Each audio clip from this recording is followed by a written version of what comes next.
Hi అండి, అందరూ ఎలా ఉన్నారు? నేనైతే చాలా బాగున్నాను. ఈరోజు 4 కేజీల రొయ్యల ఫ్రైని అయితే ఎలా చేశానో చూపించబోతున్నాను. మీరు కూడా చూసి చక్కగా నేర్చుకోండి. చాలా అంటే చాలా బాగా ఉంటుంది. ముందుగా 4 కేజీల పొట్టు తీసిన రొయ్యలని తీసుకుని శుభ్రంగా కడిగి పక్కన పెట్టుకోవాలి. తర్వాత 1/4 కిలో నూనె పోసుకుని నూనె వేడెక్కిన తర్వాత ఉల్లిపాయ, పచ్చిమిర్చి అన్నీ చక్కగా గోల్డ్ కలర్ వచ్చిందాకా వేపుకోవాలి. వేపుకున్న తర్వాత ఆ రొయ్యలను తీసుకొచ్చి వేసుకోవాలి. వేసుకుని ఉప్పు, పసుపు చూసుకుని వేసుకోవాలి. ఎందుకంటే ఉప్పు అనేది మనం చివరిలో మళ్ళీ వేసుకోవాలి కాబట్టి టేస్ట్కి సరిపడా ఉప్పు, పసుపు ముక్కకు పట్టేలాగా చూసుకుని మనం వేస్తాం కదండి. 2 రకాల కారాలు అయితే వేసేసాను.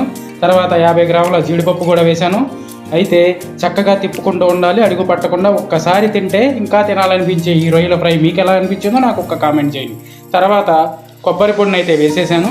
చివరిగా కొత్తిమీర, పొడి మసాలా తెలుసు కండి, మనం చేస్తే ఎలా ఉంటుందో గుమ్మలాడిపోతుంది. పిలిచి కావాలంటే ఒక్కసారి తింటే ఇంకొకసారి అడిగేలాగా. ప్లీజ్ లైక్ చేయండి.